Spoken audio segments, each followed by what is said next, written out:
Assalomu alaykum, hurmatli tomoshabinlar. Bugun men pensiya indeksatsiyasi, yoshga doir qo'shimchalar, oshishi va qariyalarga amalda qancha pul qo'shilishi haqida juda muhim ma'lumotlarni oddiy tilda tushuntirib beraman. Bu mavzu faqat pensiya olayotgan insonlarga emas, ularning farzandlari, nabiralari, yaqinlari uchun ham juda muhim. Chunki ko'p oilalarda ro'zg'orning bir qismi aynan ota-onaning pensiyasi bilan yuradi. Dori-darmon, kommunal to'lov, oziq-ovqat, qarindosh urug' oldidagi xarajatlar shu pulga bog'liq bo'ladi. Agar siz yoki yaqinlaringiz pensiya, nafaqa, nogironlik to'lovi, o'quvchisini yo'qotganlik pensiyasi yoki yoshga doir ustama olayotgan bo'lsangiz, bugungi gaplarimni oxirigacha eshiting. Chunki ayrimlar pensiya oshdi deb o'ylaydi. Lekin hisob-kitob qanday yurishini bilmagani uchun qancha qo'shilganini tushunmaydi. Ayrimlar esa umuman qo'shimcha olish huquqi borligini bilmay yuradi. Kanalga hoziroq obuna bo'ling, videoga like bosing. Chunki men bu yerda quruq gap emas, amaliy hayotda kerak bo'ladigan ma'lumotlarni beraman. Avvalo pensiya indeksatsiyasi degani nima? Shuni tushunib olaylik. Indeksatsiya bu pensiya va ijtimoiy to'lovlar narx-navoning o'sishi, inflyatsiya. Aholi daromadlari o'zgarishi va davlat tomonidan belgilangan ijtimoiy kafolatlar asosida qayta ko'rib chiqish demakdir. Oddiy qilib aytganda, kecha olgan pensiyangiz bugungi bozor narxlariga yetmay qolmasligi uchun davlat uni ma'lum foizga yoki ma'lum miqdorga oshirib boradi. Oldin ko'p odamlar pensiya oshdi degan xabarni eshitib, hamma bir xil miqdorda ko'proq pul oladi deb o'ylardi. Masalan, pensiyalar 10% ga oshdi deyilsa, hamma odam pensiyasiga aynan bir xil summa qo'shiladi deb tushunardi. Aslida esa bunday emas. Kimning pensiyasi aqsiz 1000 so'm bo'lsa, 10% oshish unga aqsiz 1000 so'm qo'shimcha bo'ladi. Kimning pensiyasi 2 million so'm bo'lsa, 10% oshish unga 200 ming so'm qo'shimcha bo'ladi. Demak, foiz bir xil bo'lsa ham, qo'shilgan pul har bir odamda har xil chiqadi. Endi yoshga doir qo'shimchalar masalasiga kelamiz. Bu juda muhim nuqta. Ba'zi qariyalar ma'lum yoshga yetganda pensiyasiga ustama qo'shilishi mumkin. Masalan, 20 yoshdan oshgan fuqarolarga, alohida parvarishga muhtoj shaxslarga, nogironligi bo'lganlarga, urush yoki mehnat faxriylariga, yolg'iz yashaydigan pensionerlarga yoki qonunchilikda alohida ko'rsatilgan toifadagi insonlarga qo'shimcha to'lovlar belgilanadi. Bu qo'shimchalar ham ba'zan bazaviy miqdorlarga bog'liq bo'ladi. Bazaviy miqdor oshsa, ustama ham oshishi mumkin. O'zgarish nimada? Asosiy o'zgarish shundan iboratki, pensiya miqdori faqat asosiy pensiya summasi sifatida emas, balki uning tarkibidagi ustamalar, minimal kafolatlar, yoshga doir qo'shimchalar, ayrim ijtimoiy nafaqalar bilan birga ko'rib chiqiladi. Shuning uchun odam faqat menga pensiya oshdimi yoki yo'qmi deb emas, mening pensiyam qanday qismlardan iborat, qaysi qism oshdi, qaysi qism o'zgarmadi, qaysi ustama menga tegishli deb tekshirishi kerak. Men birinchi navbatda shuni aytaman. Pensiya oladigan har bir fuqaro o'z pensiyasining tarkibini bilishi shart. Chunki pensiya bu bitta oddiy raqam emas. Uning ichida ish staji, ish haqi hisob-kitobi, minimal pensiya kafolati, ustama, imtiyoz, kompensatsiya va boshqa to'lovlar bo'lishi mumkin. Agar odam faqat plastik kartaga tushgan umumiy summaga qarab yuraversa, xatolik bo'lsa ham bilmay qoladi. Masalan, birinchi holatni olaylik. Otaxon Oltintekis yoshda 3 yil ish stajiga ega. Oddiy yoshga doir pensiya oladi. Uning pensiyasi ilgari 1 million 200 ming so'm bo'lgan deylik. Agar indeksatsiya 10% bo'lsa, uning asosiy pensiyasi 120 ming so'mga oshib 1 million 320 ming so'm bo'lishi mumkin. Lekin agar u qo'shimcha imtiyozga ega bo'lmasa, taqadan yoshga yetmagan bo'lsa, nogironligi bo'lmasa, boshqa ustama qo'shilmasligi mumkin. Demak, bu odam falon qo'shimcha hammaga berilar ekan deb kutmasligi kerak. Unga faqat umumiy indeksatsiya tegishli bo'ladi. Ikkinchi holat. Onaxon Magdiy yoshda yoshga doir pensiya oladi. Uning avvalgi pensiyasi 1 million 1 ming so'm bo'lgan. U daxin yoshdan oshgani uchun unga yoshga bog'liq parvarish yoki qonunchilikda belgilangan boshqa ustama tegishli bo'lishi mumkin. Agar bazaviy hisoblash miqdori yoki pensiya hisoblash bazasi oshsa, bu ustama ham qayta hisoblanadi. Natijada onaxon faqat pensiyaning indeksatsiyasidan emas, balki yoshga doir qo'shimcha oshishidan ham foyda ko'rishi mumkin. Shuning uchun taqama yoshdan oshgan insonlarning farzandlari albatta pensiya jamg'armasi yoki mahalla orqali ma'lumotni aniqlashtirishi kerak. Uchinchi holat. Bir fuqaro nogironlik pensiyasi oladi va yoshi ham katta. Bu yerda ikki masala bor. Birinchisi, nogironlik bo'yicha pensiya yoki nafaqa indeksatsiya qilinadimi? Ikkinchisi, yoshi parvarishga muhtojligi yoki boshqa ijtimoiy holati sabab qo'shimcha ustama bormi? Ba'zan odamlar bitta asos bo'yicha to'lov olayotgani uchun boshqa asos bo'yicha hech narsa tegmaydi deb o'ylaydi. Har doim ham shunday emas. Qonunda aynan qaysi to'lovlar birga berilishi, qaysilari bir-birini almashtirishi aniq belgilanadi. Shu sababli men nogironlik olaman, yosh ustamasi menga tegmaydi yoki men yosh ustamasi olaman, boshqa hech narsa ola olmayman deb o'zingizcha xulosa chiqarmang. 4-holat. Boquvchisini yo'qotganlik pensiyasini olayotgan oila bor. Masalan, ona farzandi nomidan boquvchisini yo'qotganlik pensiyasi oladi yoki keksaygan ona vafot etgan farzandi bo'yicha to'lov oladi. Indeksatsiya bunday pensiyalarga ham ta'sir qilishi mumkin.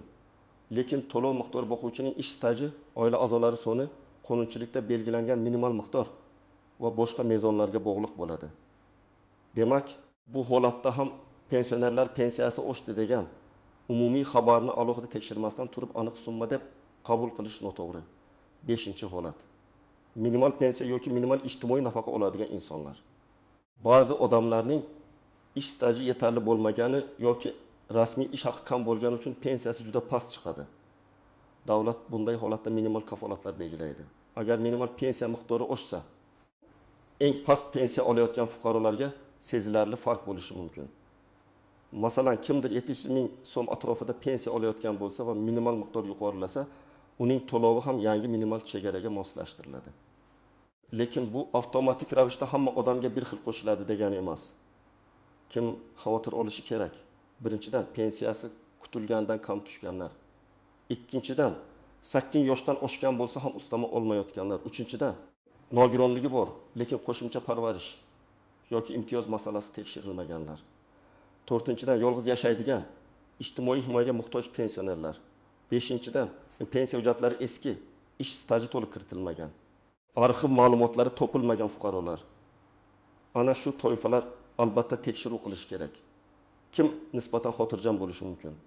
Agar sizning pensiyangiz muntazam tushayotgan bo'lsa, oxirgi indeksatsiyadan keyin summa oshgan bo'lsa, pensiya tayinlanganda barcha ish staji va ish haqi hujjatlari to'liq kiritilgan bo'lsa, qo'shimcha imtiyozli toifa kirmasangiz katta muammo bo'lmasligi mumkin.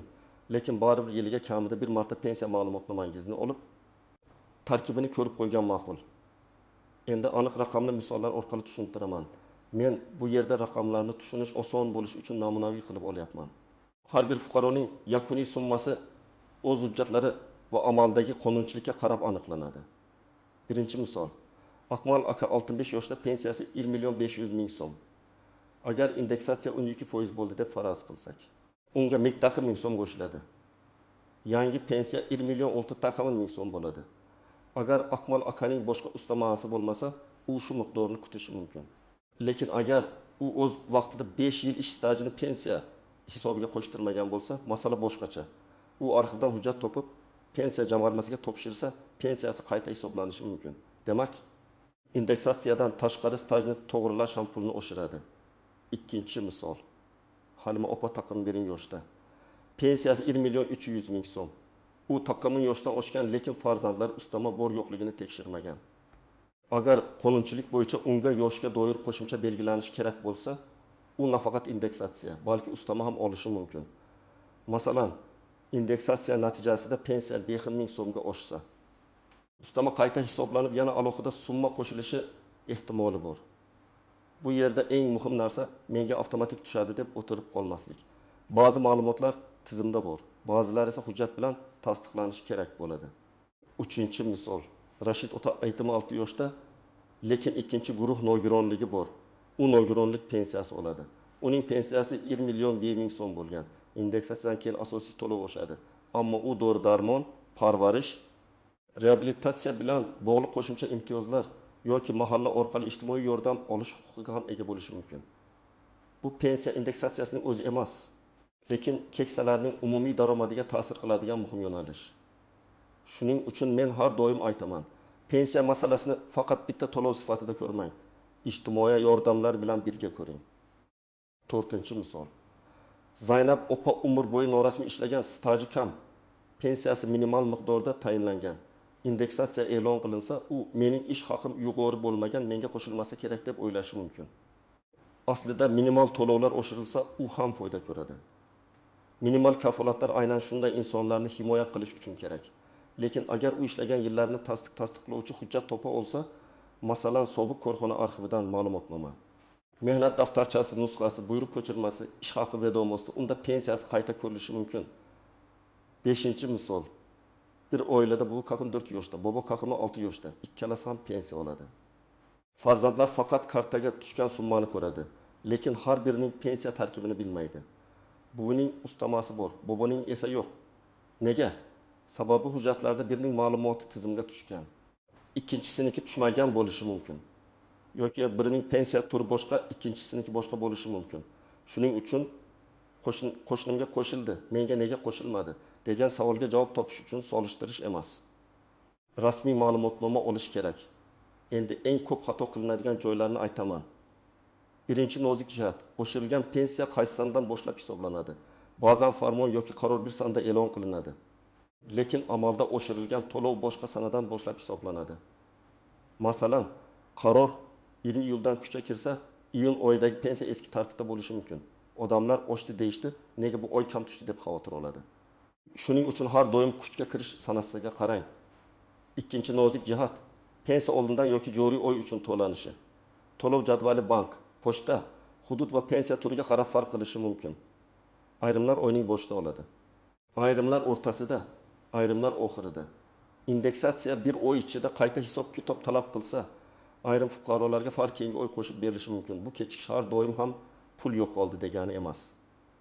Lekin 2 oy o'tsa ham farq ko'rinmasa, albatta murojaat qilish kerak. Uchinchi nozik jihat, hamma qo'shimcha avtomatik berilmaydi. Masalan, yosh tizimda tug'ilgan sana orqali ko'rinadi, lekin yolg'iz yashash holati. Parvarishga muhtojlik, nogironlik darajasi, urush yoki mehnat faxriysi maqomi, ayrim mukofotlar, arxiv staji ba'zan hujjat talab qiladi. Agar hujjat topshirilmasa, tizim buni o'zi bilmasligi mumkin. 4-nozik jihat. Plastik kartaga tushgan summa har doim pensiyaning to'liq hisobini ko'rsatmaydi. Unda qarzdorlik ushlanmasi, aliment kredit, sud ijrosi bo'yicha ushlab qolish, bank komissiyasi yoki boshqa texnik holatlar bo'lishi mumkin. Agar siz pensiyam oshishi kerak edi, lekin pul kam tushdi desangiz, avvalo pensiya jamg'armasidagi hisoblangan summani va bank orqali amalda tushgan summani alohida solishtiring. 5-nozik jihat. Pensiya qayta hisoblanganda eski xatolar ham yuzaga chiqishi mumkin. Masalan, odam yillar davomida noto'g'ri miqdor olib kelgan bo'lsa, qayta tekshiruvda ortiqcha yoki kam hisoblangan davr aniqlanishi mumkin. Agar kam hisoblangan bo'lsa, fuqaro foydasiga farq to'lanishi mumkin. Agar ortiqcha to'langan bo'lsa, qonuniy tartibda ushlab qolish masalasi chiqishi mumkin. Shuning uchun hujjatlarni to'g'ri, aniq va rasmiy manbadan tekshirish juda muhim. 6-nozik jihat. Ishlayotgan pensionerlar. Ayrimlar pensiyaga chiqqanidan keyin ham ishlaydi. Ishlayotgan pensionerlarning pensiya to'lov tartibi, qayta hisoblash imkoniyati, qo'shimcha stajning ta'siri qonunchilikka qarab farq qiladi. Agar pensioner rasmiy ishlab, sug'urta badallari yoki ijtimoiy soliq to'langan davrga ega bo'lsa, keyinchalik qayta hisoblash masalasi paydo bo'lishi mumkin. Buni ham albatta hududiy pensiya jamg'armasidan aniqlash kerak. 7-nozik jihat. Qo'shnimga falon summa qo'shildi degan gapga ishonib qaror qilmang. Qo'shningizning ish staji boshqa, ish haqi boshqa, pensiya turi boshqa, yoshi boshqa, ustamasi boshqa bo'lishi mumkin. Hatto ikki odam bir xil yoshda bo'lsa ham, birining 35 yil staji, ikkinchisining 12 yil staji bo'lsa, pensiya farq qiladi. Shuning uchun solishtirish faqat taxmin beradi, aniq javob bermaydi. Endi eng kerakli qismga o'tamiz. Siz yoki yaqinlaringiz pensiya oshishi, indeksatsiya, yoshga doir qo'shimcha yoki boshqa ustamalar bo'yicha shubha qilsangiz, nima qilishingiz kerak? Birinchi qadam, oxirgi tushgan pensiya summasini yozib oling. Kartaga qancha tushdi? Qaysi sanada tushdi? Oldingi oy qancha edi? Farqi qancha bo'ldi? Masalan, may oyida 1.2 million so'm, iyun oyida 1.2 million so'm, iyul oyida 1.390 million so'm tushgan bo'lsa, oshish iyuldan boshlanganini ko'rish mumkin. Agar hech qanday farq bo'lmasa, sababini so'rash kerak. Ikkinchi qadam, pensiya ma'lumotnomasini oling. Buni hududingizdagi pensiya jamg'armasi bo'limidan. Ayrim hollarda davlat xizmatlari markazi yoki elektron xizmatlar orqali olish mumkin. Ma'lumotnomada pensiya turi, tayinlangan sana, hisoblangan miqdor, ustamalar ushlab qolishlar va to'lov holati ko'rinishi kerak. Siz faqat bank SMS'iga qarab xulosa chiqarmang. 3-qadam hujjatlaringizni tayyorlang. Odatda pasport yoki ID karta, pensiya guvohnomasi, mehnat daftarchasi, ish stajini tasdiqlovchi arxiv ma'lumotnomalari, ish haqi haqidagi ma'lumotlar, nogironlik bo'yicha tibbiy mehnat ekspertiza hujjati, faxriy maqomni tasdiqlovchi hujjatlar, vafot etgan boquvchi haqidagi hujjatlar, qarindoshlikni tasdiqlovchi guvohnomalar kerak bo'lishi mumkin. Har bir holatda ro'yxat farq qiladi. Lekin asosiy hujjatlar shu atrofida bo'ladi. 4-qadam, agar fikrimdan yoshdan oshgan inson bo'lsa, alohida tekshiring. Tug'ilgan sana tizimda bor bo'lsa ham, qo'shimcha to'lov turi avtomatik qo'shilganmi, yo'qmi bilib oling. Onam maqomi 2 yoshda yoshga doir qo'shimcha hisoblanganmi deb aniq savol bering. Umumiy pensiyasi to'g'rimi desangiz, umumiy javob olishingiz mumkin. Aniq savol bersangiz, aniq tekshirishga majbur bo'lishadi. 5-qadam, yozma murojaat qiling. Og'zaki so'rab javob ola olmasangiz, ariza yozing. Arizada shunday mazmunda yozish mumkin: mening pensiyam indeksatsiyadan keyin qayta hisoblanmaganini, yoshga doir qo'shimcha va boshqa ustamalar qo'llanmaganini tekshirib berishingizni so'rayman. Pensiya tarkibi bo'yicha yozma ma'lumot berishingizni so'rayman. Arizada FISH, JSHIR, manzil, telefon raqam, pensiya turi va murojaat sababi ko'rsatiladi. 6-qadam, javobni saqlab qo'ying. Sizga berilgan yozma javob, ma'lumotnoma, hisob-kitob varaqasi keyinchalik juda kerak bo'ladi. Agar xatolik bo'lsa, yuqori turuvchi tashkilotga, davlat xizmatlari organlariga yoki sudga murojaat qilishda aynan shu hujjatlar asos bo'ladi. Hujjatsiz menga kam berishdi deyish qiyin. Hujjat bilan esa masalani isbotlash osonroq. 7-qadam, arxiv stajini izlang. Ko'p pensionerlarning eng katta muammosi ish staji to'liq kiritilmaganidir. Ayniqsa sovxoz, kolxoz, zavod, qurilish tashkiloti, maktab, shifoxona, savdo korxonasi yoki yopilib ketgan xususiy tashkilotlarda ishlaganlar arxivdan ma'lumot topish kerak bo'ladi. Ba'zan bitta ma'lumotnoma pensiyani sezilarli oshiradi. Masalan, hisobga kirmagan 4-5 yil staj yoki yuqori ish haqi davri topilsa, pensiya qayta hisoblanishi mumkin. 8-qadam, qarzdorlik va ushlab qo'lishlarni tekshiring. Agar pensiya oshgan bo'lsa ham kartaga kam tushsa, ehtimol ijro hujjati bo'yicha ushlab qolish bordir.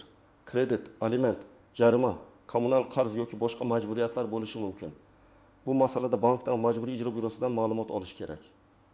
Pensiya jamg'armasi hisoblagan summa bilan kartaga tushgan summa orasidagi farqning sababini aniqlamasdan turib xulosa qilmang. 9-qadam, yolg'iz qariyalarni qarovsiz qoldirmang. Ko'p onaxon va otaxonlar hujjat yig'ishga qiynaladi. Navbatda turishga ho'li bo'lmaydi. Telefon orqali tushuntirishni yaxshi anglamaydi. Farzandlar va yaqinlar yordam berishi kerak. Birga borib, savol berib, hujjatni olib, javobni o'qib berish kerak. Chunki ayrim qariyalar o'z huquqini bilmagani uchun yillar davomida kam pul olib yuradi. 10-qadam, rasmiy manbalarga tayangan holda ish qiling. Ijtimoiy tarmoqlarda hamma pensionerga falon million qo'shilar ekan, manzil yoshdan oshganlarga alohida katta pul berilar ekan, ariza yozmasangiz pulingiz kuyadi degan gaplar ko'p tarqaladi. Bunday xabarlarga ko'r-ko'rona ishonmang. Farmon, qaror, pensiya jamg'armasi izohi, davlat xizmatlari ma'lumoti va rasmiy javobga tayaning. Endi eng asosiy savol, qariyalarga qancha qo'shildi? Men buni juda aniq tushuntiraman. Hammaga bir xil summa qo'shildi deb aytish noto'g'ri. Qo'shiladigan pul uch narsaga bog'liq. Birinchisi, avvalgi pensiya miqdori, ikkinchisi indeksatsiya foizi yoki belgilangan oshirish tartibi. Uchinchisi, fuqaroning ustama va imtiyozlari. Agar odamning pensiyasi yuqoriroq bo'lsa, foizli indeksatsiyada qo'shiladigan summa ham ko'proq bo'ladi. Agar odam minimal pensiya olsa, minimal miqdor oshishi uning to'lovini yangi chegaraga olib chiqishi mumkin. Agar odam yaqin yoshdan oshgan yoki boshqa imtiyozli toifaga kirsa, asosiy pensiyadan tashqari ustama ham qayta hisoblanishi mumkin. Demak, bitta odamga taqsimir 1000 so'm qo'shilishi, boshqasiga 1000 so'm, yana boshqasiga 2000 so'm yoki undan ko'proq qo'shilishi mumkin. Lekin aniq summa faqat shaxsiy pensiya hisob-kitobida ko'rinadi. Shuning uchun men tomoshabinlarga doim shunday deyman: menga qancha qo'shilishi kerak degan savolga javob olish uchun 3 ta raqamni biling. Avvalgi pensiyangiz qancha edi? Yangi hisoblangan pensiyangiz qancha bo'ldi? Ichida qaysi ustamalar bor? Mana shu 3 ta raqam bo'lmasa, hech kim sizga aniq javob bera olmaydi. Bugungi mavzuda eng muhim fikr shuki, pensiya indeksatsiyasi va yoshga doir qo'shimchalar oddiy ko'rinsa ham, hisob kitobi har bir odamda alohida bo'ladi. Kimdir faqat umumiy indeksatsiyadan foyda ko'radi. Kimdir minimal pensiya oshishidan. Kimdir do'kon yoshdan keyingi ustamalardan. Kimdir esa ilgari hisobga olinmagan ish staji sabab qayta hisob kitobdan foyda ko'radi. Agar sizning ota-onangiz, buvinggiz, bobongiz yoki o'zingiz pensiya olayotgan bo'lsangiz, bugunoq oxirgi tushgan summani tekshiring. Pensiya ma'lumotnomasini oling. Yoshga doir qo'shimchalar qo'shilganmi, yo'qmi aniqlang. Ayniqsa 9 yoshdan oshgan, nogironligi bor, yolg'iz yashaydigan yoki staji to'liq kiritilmagan qariyalar alohida e'tibor talab qiladi. Sizningcha pensiya oshishi hozirgi narx-navoga yetarlimi? Sizga yoki yaqinlaringizga qancha qo'shildi? Izohlarda yozib qoldiring. Boshqalar ham o'z holati bilan solishtirib ko'rsin. Videoga like bosing, kanalga obuna bo'ling, chunki men pensiya, nafaqa, imtiyoz va ijtimoiy to'lovlar bo'yicha eng kerakli ma'lumotlarni oddiy tilda tushuntirib boraman.